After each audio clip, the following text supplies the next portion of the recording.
SREB Powerful Literacy Practices includes 6 major indicators. This video will focus on one of those indicators, integrating student discourse to support ownership of learning.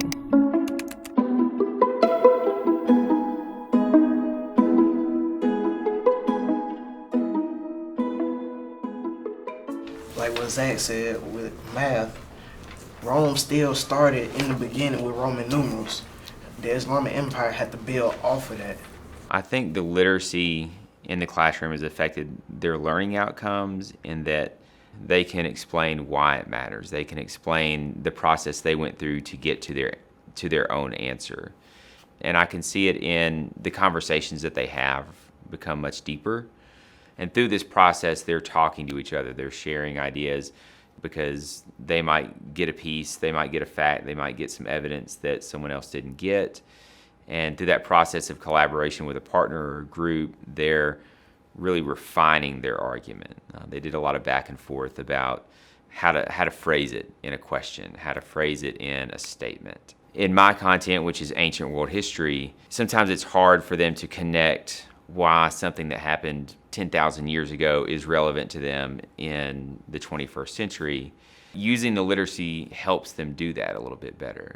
They can make a connection between concepts that are still happening today, whether it's through social interactions, legal things, political things, religious things. It helps them to make those personal connections a little bit better because they're more actively participating in the reading.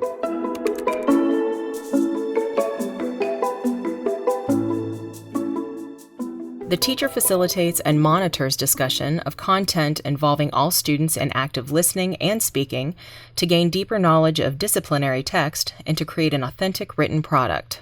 Qualitative and quantitative data. What does that mean? What does qualitative data mean? Go ahead, Tim. Words. Qualitative data are words. So then quantitative data is what? Autumn.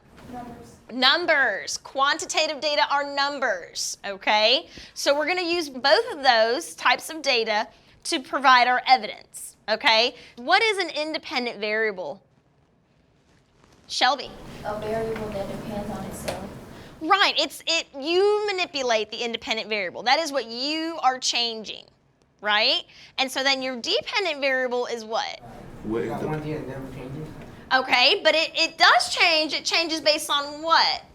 Farida? It changes based on what you do. What you do. Okay, what you do. So you change your independent, and your dependent changes because of what you changed. Well, what you were doing there is transferring some of what's going on here. Okay. But is that really directly measuring the magnet's strength? Directly? No. Okay, so let me ask you, what's your independent variable? No, it would be the magnet. Okay, the magnets. So that's your independent variable. Okay, what is changing based on your independent variable? So then we're looking for your dependent variable. So you have to have those two things. What you're going to test and what's going to change based on what you tested. Okay? Think about those first. Think about those two things as you explore your procedure. Okay? I think, isn't the dependent variable this? Wouldn't it be that? Yeah, I was thinking of let me see. Put 4 of these right here, right? Mm-hmm. What's going to be changing based on that? The position of the washers. How are you testing that? Okay, let me rephrase that. How are you measuring that? I need to get a ruler. Okay. But remember, when you measure it, you have to make sure that it is constantly measuring. Okay? So what are you consistently going to measure so that you're not changing too many things? Think about that. Okay? You can measure it, okay? But you have to, when you're measuring, you have to make sure that you're measuring consistently. Okay? What if we added a washer each time, and tried to work it way up the cup? So now you're changing the washers. Yes, ma'am. Okay, so now you're changing the number of magnets and determining the number of washers that go up the cup? Okay. So you don't need the ruler? Okay.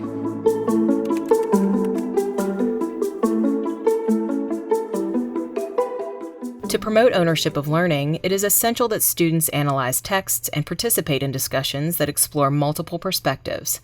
This internalization of information allows students to make independent decisions on how to use textual evidence to demonstrate their understanding through writing. So we'll start out the way we start out with Socratic Seminars all the time. I will throw out the first question, and then anyone can answer, and you guys will just keep the conversation going. Remember, from your pink sheet, use quotes from the text, use the text to help you answer your questions and make your points, all right? Remember your counter arguments on the other side of that we worked on yesterday. Okay, so we'll have 12 minutes to debate, right? And then the people on the outside will come in and the people on the inside will go out. I'll start us out with the overarching question of which empire had the greatest impact on the world? Was it the Roman Empire or the Islamic empires, and why? And that's for anyone to answer, and go. According to the text, I believe that the Islamic empires had a greater influence on the world than the Roman empires. The two main reasons I say this is because how they influence doctors and how now we have like professional and smart doctors, and the development of different mathematical subjects. I agree with Crystal because I think that without having their starting point for us, I don't think we could be where we are today. I'd have to agree as well, because without the Islamic empires, we probably wouldn't be as far along as we are with science and mathematics, because they did become what they are from an Islamic philosopher, which began to basically shape up what we have now. I also agree with what Crystal, Luis, and Leela said, because Islam made many mathematical and subjects like algebra, trigonometry, calculus, and geometry. But you also have to keep in mind that that once Islam conquered the Byzantine Empire, don't you think that they wouldn't keep some of their knowledge too? Because in the text it says that they kept they preserved a lot of history of scholars and of Plato, Aristotle, Platon, and other people, and that was called the House of Wisdom. So don't you think that that it would have been important to keep that knowledge? Well, I agree with you, but according to the lasting impact, the article, The Lasting Impact of the Islamic Empire, paragraph 5, it says that when it comes to protection of ancient knowledge, including the teachings, writing, and records of the ancient Greeks, Persians, and ancient Egyptians, the world has the Islamic Empire of the Golden Age to thank for their assistance. So if it wasn't, another way to see this is that there was a lot of difficult times and like wars and stuff like that, and if it wasn't for the Islamic Empire, they wouldn't have kept their knowledge and they wouldn't have come on what they are today. Shifting the conversation, for all the people who believe the Roman Empire impacted us the most, do you agree that the Islamic empires gave us an idea of how to run government in a stable way? Why do you agree or disagree? I disagree because the Roman people were the first to create a republic of a government, and so they influenced us to make a democratic and a republic.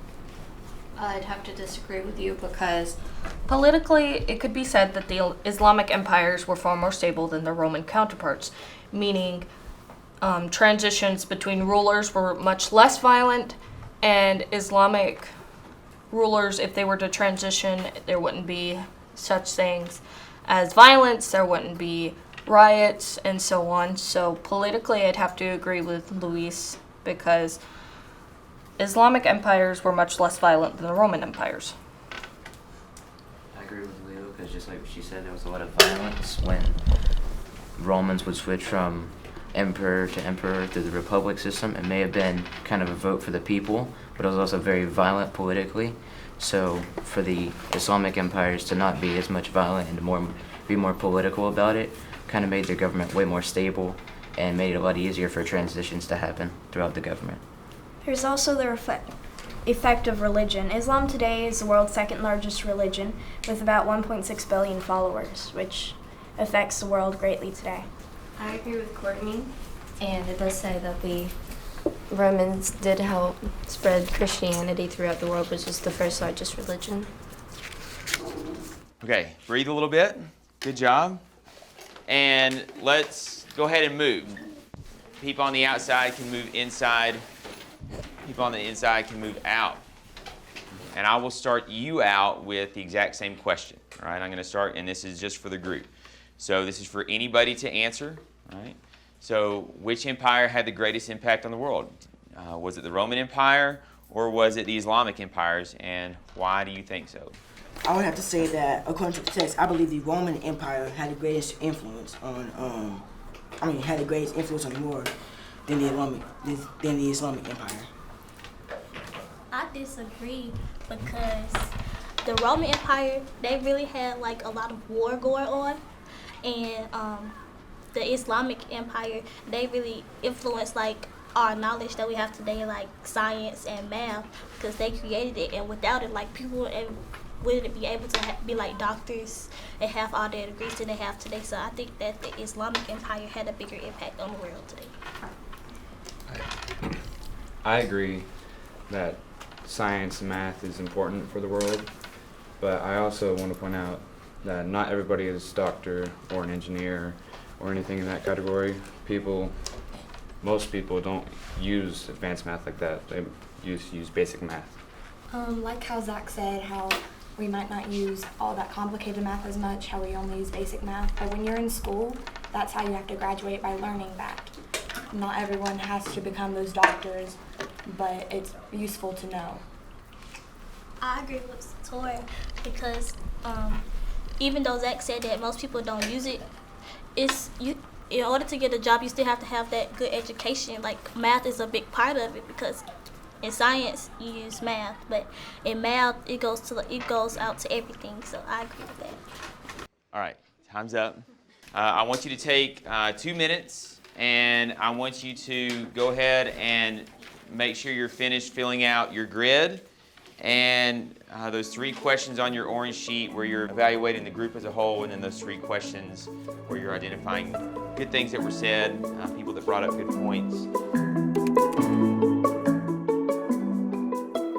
Grouping configurations are important to promote ownership of learning through discourse. Students should be given opportunities to discuss learning in pairs, small groups, and whole class settings. All right, so I'll show the video clip. You'll record your notes. After the video is done playing, you guys are going to have 4 minutes to discuss the content of the video and to develop a central theme for the content that was found there. Okay, where do you think you're going to write your central theme? In the center of their rhombus. Earth's population, 100,000 years to reach 1 billion people. We're nearly at 8 billion now. Bartlett gives the example of a beaker with a single bacterium in it, one that divides and doubles every minute. If you place the first bacterium into the beaker at 11 o'clock, and it's completely full by 12, at what time is the beaker still only half full? Alright, so the central theme. I was like survival. Yeah, that's what I thought. I don't know. I don't think it's survival because, everybody fights to survive everything. So I think that's too broad. So I think it needs to be something else. All right, we're coming up on a minute, boys and girls. Make sure you guys put your central themes. And then, are we overpopulation leading to extinction? Okay. Or how overpopulation can lead to extinction? Yeah, or that would probably be better other than leading to extinction. I think that one's better. Okay. This whole video was about overpopulation, and overpopulation leads to more kids, more cities, less resources. Yeah, so basically it's if we don't do anything to control overpopulation now, then it's going to affect us later. How so? Well, I mean, we'd all have to fight for resources and all that sort of thing right now, because we were talking about how, like, we'd eventually run out of room and eventually run out of food resources, water resources, and all that sort of stuff.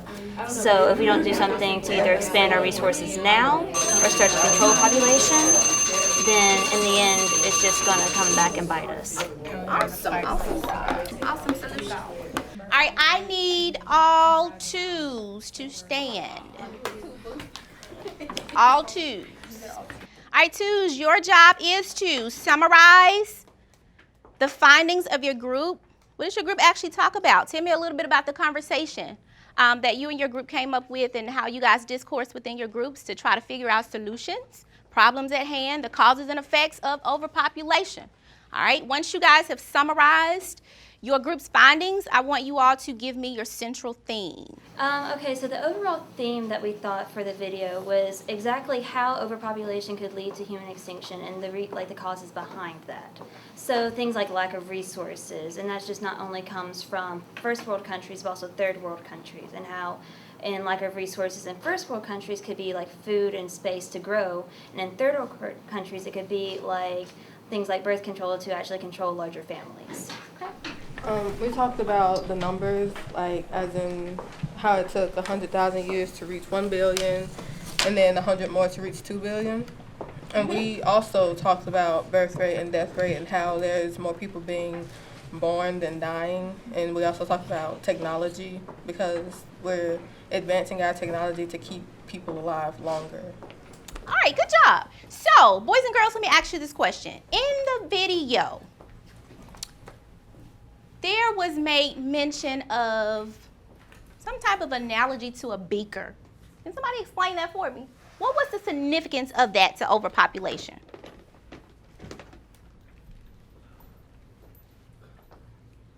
In the video clip, there was a reference to a beaker.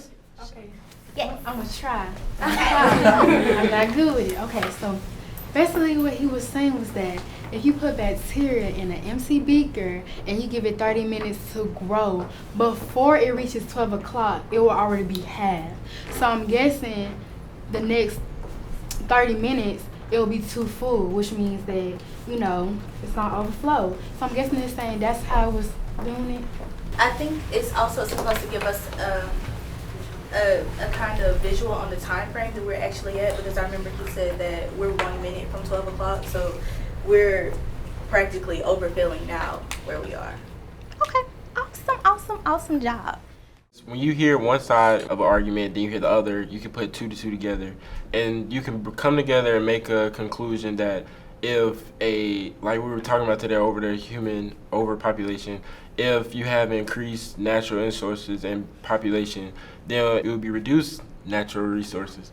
So just hearing that, you can learn better because you're hearing your classmates actually talk, then rather than your teacher just sitting up there talking to you and just telling you what it is and how it should be. So when you actually think you're having fun, you're really understanding it at the same time. As emphasis is placed on deeply understanding and implementing the concept of powerful literacy practices, ask yourself the question: to what extent is student discourse integrated to support the ownership of learning in your classroom, your school, and your district?